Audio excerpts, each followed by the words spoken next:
Erev Shabbos, everyone. Or if you're seeing this on Motzei Shabbos, Shavua Tov, have the opportunity once again to spend some time together discussing a short little idea from the weekly Parsha. Unfortunately, again, this week I won't be here, but fortunately, I guess you could say, I'll be attending the Sherav Brachos of my grandson Shlomo Zalka, whose wedding we celebrated this past Monday night, and I wish you all to have as much nachas and simcha as we had celebrating the beautiful wedding of Shlomo Zalka Yablonsky and Gitti Katz. In the Sedger this week, if you'll count up the psukim, you'll see that there's 116 psukim in the Sedger of Parshas Beshalach.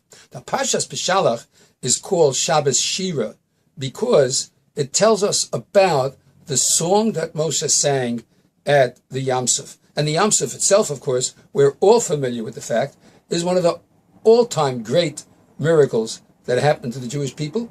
In fact, in Parshas Yisro next week, it's going to be mentioning that Yisro came because he heard about Kriyas Yam Suf. And Zecher L'Tzias Mitzrayim, the remembrance of the going out of Egypt, is something that we never forget at almost every occasion. So it's really a great, great event, and not only a great event, but the splitting of the Yam Suf is considered by Klal Yisrael to be one of the great miracles that happened to the Jewish people. Yet, when we count up the psukim in the Parsha, we see that of the 116 psukim in the Parsha, 57 of them go from the beginning of the Sedger until after the Kriyas Yam Suf, and the other 59 psukim deal with something that is quite mundane, and yet possibly is considered an even greater miracle, because the rest of the Sedger deals with the advent of the mun, and the people had nothing to eat, and the mun was given by Hashem to the Jewish people. And we do things to record the remembrance of the daily bread that was given to the Jewish people on a regular basis. For instance, on Shabbos, when we cover the chalas on the top and on the bottom, it's because the mun had a covering of dew below and dew above. When we have two chalas, it's because the miracle of the double amount of mun that came on Friday occurred every single Erev Shabbos for 40 years. Now let's think about this. The splitting of the Yam Suf, there's no question, was an awesome, great event of proportions that would strain the mind to imagine in every generation. But the mun fell for 40 years, day in and day out. Every single Sunday, Monday, Tuesday, Wednesday, and Thursday, it fell in portion. And on Friday, it fell a double portion. And in fact, on Shabbos, we eat 3 meals, shalosh seudot, for the very simple reason that it says Shabbos Hayom LaHashem. It says Shabbos Hayom 3 times. And that's where we get Shalosh Seudos. Look at all the remembrances of the mun. And if you think that's all there is, I want to tell you there's more. The Gemara in Brachas on Mem Ches says that the bracha of Hazon Es HaKol, which we say at the beginning of Birchas HaMazon, Moshe Tiken Lahem Birchas Hazon Kishe Yorad Lahem Aman. When the mun fell down, that's when Moshe established the saying of the bracha of Birchas HaMazon, Midde Oraisa. So we remember this miracle on a regular basis. I ask you, what do you think? Which is the greater of the miracles? The splitting of the Yam Suf, or the fact that the mun fell every single day for 40 years and double the portion every Erev Shabbos and every Erev Yom Tov?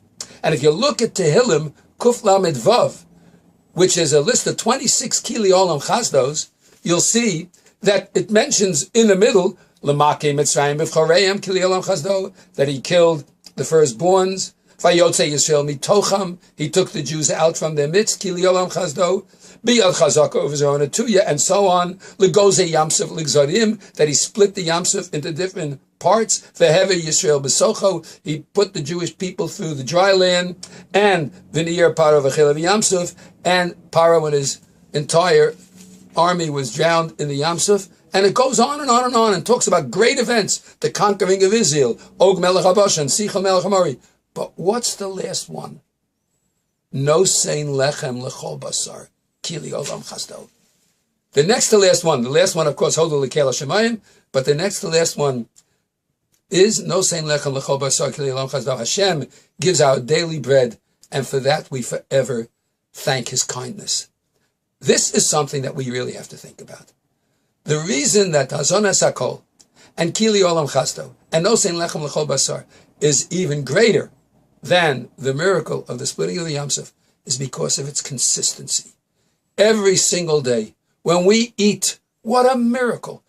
As awesome as the splitting of the Yam Suf is the eating of our daily bread, the satisfaction we get, the earning of the money for it, the provision for it, the fact that our bodies absorb it and utilize all the nutrients and expel that which is injurious to us. Ki le'olam chasto. In the Modim, every single day, we say Va'al nisecha shebechol yom imanu, over the miracles that are with us every day. What we see here is that being consistent is a great, great miracle. Hashem is consistent. Moda'ani lefanecha, melachai v'kayam, shechazarta binishmasi, bechemla. Rabbi abunasecha. Every single day, you return my soul to me. As long as I'm alive, you consistently give it back to me.